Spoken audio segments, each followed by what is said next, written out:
మనకు నెయ్యి వేడెక్కిన తర్వాత పలావ్ దినుసులు,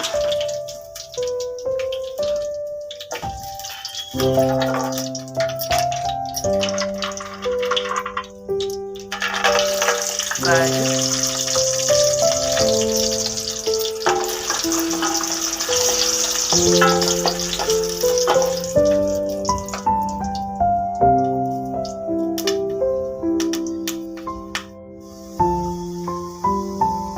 టేబుల్ స్పూన్ వెల్లుల్లి పేస్ట్,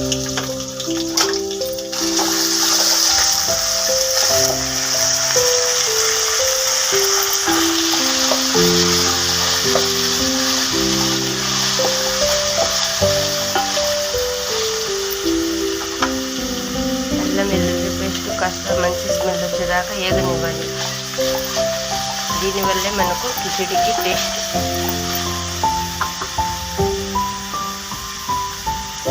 టమాటో, పచ్చిమిర్చి,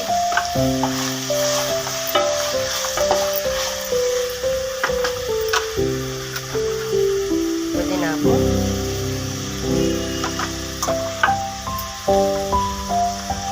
కొత్తిమీర. నేను చెప్పాను కదా ఫ్రెండ్, ఏ కర్రీలోనైనా ఏ దేంట్లోనైనా నేను ఆకుకూరలు ఎక్కువగా వాడతాను. దానివల్ల మనకు హెల్త్కి బెనిఫిట్ ఉంటుందని నా ఆలోచన. అంటే ఏం లేదు, టేస్ట్ పడినంత సాల్ట్. ఇప్పుడు మనము 2 గ్లాసుల రైసు, 1 గ్లాసు పెసరపప్పు తీసుకున్నాం కదా, దానికి సరిపడా 6 గ్లాసుల వాటర్ నేను తీసుకున్నాను. మనకు బాగా ఏగిపోయింది మసాలా అదంతా. ఇప్పుడు మనం వాటర్ వేసుకుంటున్నాము అంతే.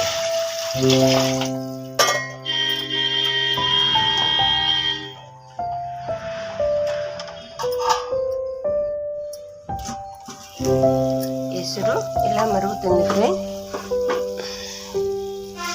ఎసురు ఇలా మరుగుతుంది కదా, దీనిలో మనం కొద్దిగా గరం మసాలా, కొంచెం కారం అంతే.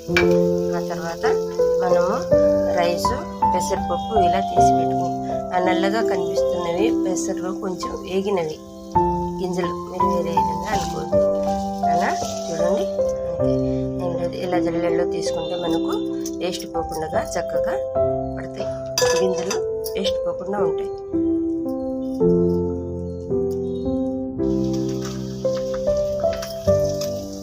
రైస్ ఇలా మనకు